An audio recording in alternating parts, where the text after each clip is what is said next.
नमस्कार मंडळी. आज आपण तोंडलीची भाजी बनवणार आहोत. तोंडलीला कट करून घेतलेले आहे, कांदे घेतलेले आहेत, लसूण, जिरं, थोडंसं बेसन घेतलेले आहे. कढईत तेल तापवायला ठेवलेले आहे. त्याच्यात आपण बेसन भाजून घेऊ चांगलं तेलात आणि काढून घेऊ. तेलात बेसन पीठ चांगलं भाजून घेतलेलं आहे, ते वाटीत काढून घेतलेलं आहे. आता त्याच कढईत तेल टाकू. जिरं, लसूण,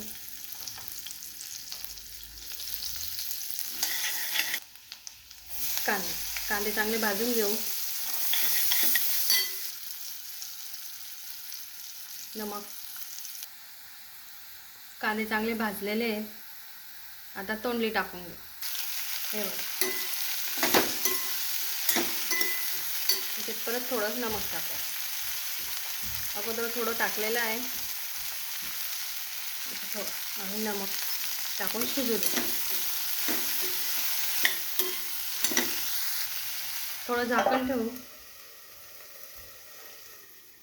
नरम होतील, ते शिजून जातील. अधूनमधून बघत राहायचे.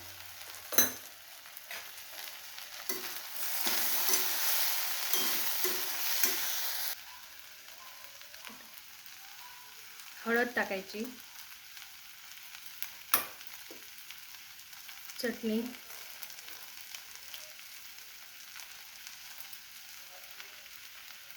थोडा घरचा बनवलेला मसाला, नमक अगोदर टाकलेला आहे. मसाले चांगले भाजून घेतले आपण. आता बेसन भाजून घेतलेलं होतं ते टाकू.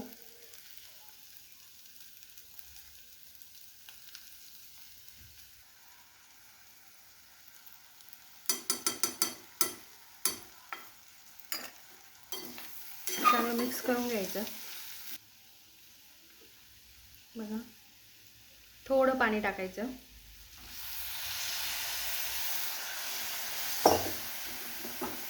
मिक्स करायचं. आता त्याच्यावर झाकण ठेवू. अधूनमधून बघत राहायचे.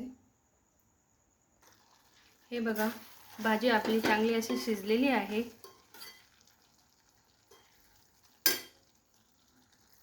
प्लेटमध्ये काढून घेऊ. हे बघा, प्लेटमध्ये काढून घेतली आहे.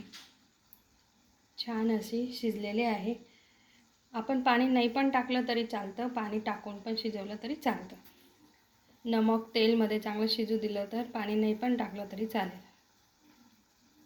हे बघा, आपली भाजी पोळी रेडी आहे.